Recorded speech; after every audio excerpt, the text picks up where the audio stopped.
নমস্কাৰ এই মুহূৰ্তত জনাইছো অসমৰ প্ৰত্যেকগৰাকী জনসাধাৰণৰ বাবে কেইবাটাও গুৰুত্বপূৰ্ণ খবৰ। আজি হৈছে 21 জুন। আজিৰ দিনটোতে অসমৰ লগতে ভাৰতবৰ্ষৰ বিভিন্ন প্ৰান্তৰ পৰা কেইবাটাও গুৰুত্বপূৰ্ণ খবৰ যুগুত কৰা হৈছে। এই মুহূৰ্তত জনাইছো আজিৰ প্ৰথমটো খবৰ। আজিৰ প্ৰথমটো খবৰেই ৰাজ্যবাসীৰ বাবে এটা ডাঙৰ খবৰ। দেশৰ কোটি কোটি লোকে লাভ কৰিব বিনামূলীয়া ঘৰ আৰু চৰকাৰী শৌচালয়।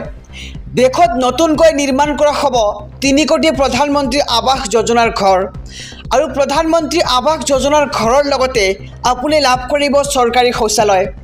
ইতিমধ্যেই দেশত সম্পূৰ্ণ হৈছে 4 কোটি 21 লাখ PMAYৰ ঘৰ নিৰ্মাণ আৰু প্ৰথমখন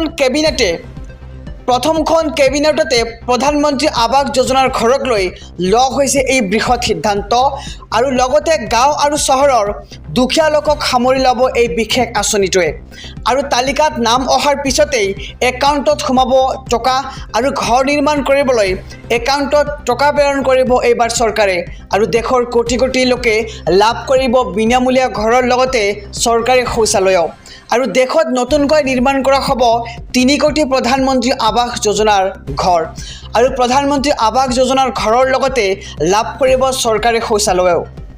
এই মুহূৰ্তত জনাইছো আজিৰ দ্বিতীয় নম্বৰ খবৰটো ৰাজ্যবাসীলৈ এটা জৰুৰী খবৰ। এইবাৰ প্ৰশাসনক ঘূৰাই দিব লাগিব আপোনাৰ ৰেচন কাৰ্ডখন আৰু কেইবাটাও চৰ্ত বান্ধি দিলে এইবাৰ প্ৰশাসনে। কোনে কোনে প্ৰশাসনক ঘূৰাই দিব লাগিব ৰেচন কাৰ্ড? প্ৰশাসনে বান্ধি দিছে কেইবাটাও কঠোৰ নিয়ম আৰু ইচ্ছাই নিজৰ ৰেচন কাৰ্ডখন ঘূৰাই দিয়াৰ আহ্বান জনালে প্ৰশাসনে। বাৰ্ষিক আয় 4 লাখৰ ঊৰ্ধত হ'লে হ'ব নোৱাৰিব আপুনি ৰেচন কাৰ্ডৰ হিতাধিকাৰী। তেনে হিতাধিকাৰী পৰিয়ালক ৰেচন কাৰ্ড ঘূৰাই দিয়াৰ আহ্বান এইবাৰ জিলা প্ৰশাসনৰ আৰু ইচ্ছাই ঘূৰাই দিয়া ৰেচন কাৰ্ডৰ গৰাকীক প্ৰশংসা পত্ৰ প্ৰদান কৰা হ'ব বুলি এতিয়া উল্লেখ কৰা হৈছে আৰু খোজে প্ৰশাসনে জাৰি কৰিছে এই বিশেষ নিৰ্দেশনা।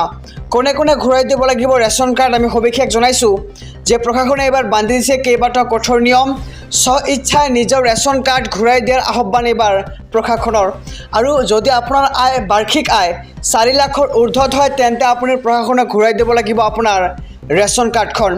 তেনে হিতাধিকাৰী পৰিয়ালক ৰেচন কাৰ্ড ঘূৰাই দিয়াৰ আহ্বান জনাইছে এইবাৰ জিলা প্ৰশাসনৰ ফালৰ পৰা। এই মুহূৰ্তত জনাইছোঁ আজিৰ তৃতীয় নম্বৰ খবৰটো মুছলধাৰ বৰষুণত বিপৰ্যস্ত জনতালৈ আহি পৰিছে বেয়া খবৰ। আগন্তুক 5টা দিনলৈকে ৰাজ্যত অব্যাহত থাকিব ধাৰাসাৰ বৰষুণ আৰু ৰাজ্যজুৰি অধিক জটিল হ'ব পাৰে বান পৰিস্থিতি।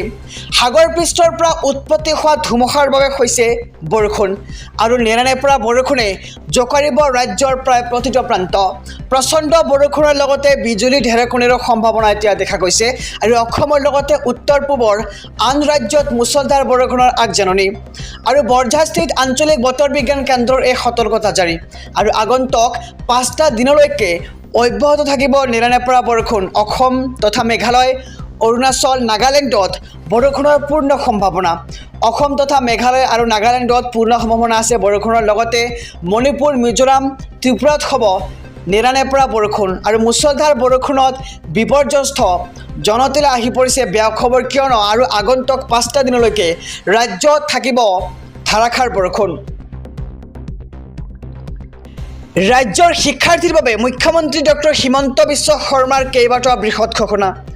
উচ্চতৰ মাধ্যমিকৰ ছাত্ৰীক প্ৰতিমাহে দিব 1000কৈ টকা লগতে প্ৰতিমাহে 1250 টকাকৈ প্ৰদান কৰিব স্নাতকৰ ছাত্ৰীক আৰু ইয়াৰ লগতে স্নাতকোত্তৰ BEdৰ ছাত্ৰীক দিব 2500কৈ টকা আৰু প্ৰতিমাহৰ 11 তাৰিখে ছাত্ৰীৰ একাউণ্টত পোনপটীয়াকৈ সোমাব এই ধনৰাশি আৰু নিযুত মইনা আঁচনি কাৰ্যকৰী কৰা হ'ব ঠিক এইদৰে আৰু স্কুটি লাভ কৰা ছাত্ৰীয়ে নাপাব নিযুত মইনা আঁচনিৰ সুবিধা। এটা বিশেষ খবৰ আহি পৰিছে ৰাজ্যৰ ছাত্ৰীসকলৰ বাবে। যিসকলে নিযুত মইনা আঁচনি লাভ কৰিব তেওঁলোকে নাপাব স্কুটিৰ সুবিধা লগতে যিসকলে স্কুটি লাভ কৰিব তেওঁলোকে লাভ কৰিব নোৱাৰিব এই নিযুত মইনা আঁচনিৰ সুবিধা আৰু নিযুত মইনা আঁচনি নে স্কুটি লাগে নিৰ্ধাৰণ কৰিব পাৰিব ছাত্ৰীয়ে। বিধায়ক মন্ত্ৰী সাংসদৰ কন্যাই লাভ নকৰিব এই আঁচনিৰ সুবিধা। যে কোৱা হৈছে যে বিধায়ক মন্ত্ৰী আৰু সাংসদৰ কন্যাই কিন্তু লাভ নকৰিব এই আঁচনিৰ সুবিধা লগতে ব্যক্তিগত শিক্ষানুষ্ঠানত পৰা ছাত্ৰীয়ে নাপাব এই আঁচনিৰ সুবিধা আৰু জুলাই মাহৰ পৰাই বিতৰণ কৰা হ'ব নিযুত মইনা আঁচনিৰ প্ৰপত্ৰ আৰু স্নাতক পৰ্যায়ত বিবাহিত ছাত্ৰীয়ে নাপাব এই আঁচনিৰ ধন আৰু এই সুবিধা দিয়া নহ'ব আধাতে শিক্ষা হাং কৰা ছাত্ৰীক আৰু নিযুত মইনা আঁচনিৰ বাবে ৩,০০০ কোটি টকা ধাৰ্য কৰা হৈছে চৰকাৰৰ ফালৰ পৰা আৰু ৰাজ্যৰ শিক্ষাৰ্থীৰ বাবে মুখ্যমন্ত্ৰী হিমন্ত বিশ্ব শৰ্মাৰ কেইবাটাও বৃহৎ ঘোষণা আমি খবৰটো সবিশেষ জনাইছোঁ SB অসম মিডিয়াৰ সমূহ দৰ্শকক।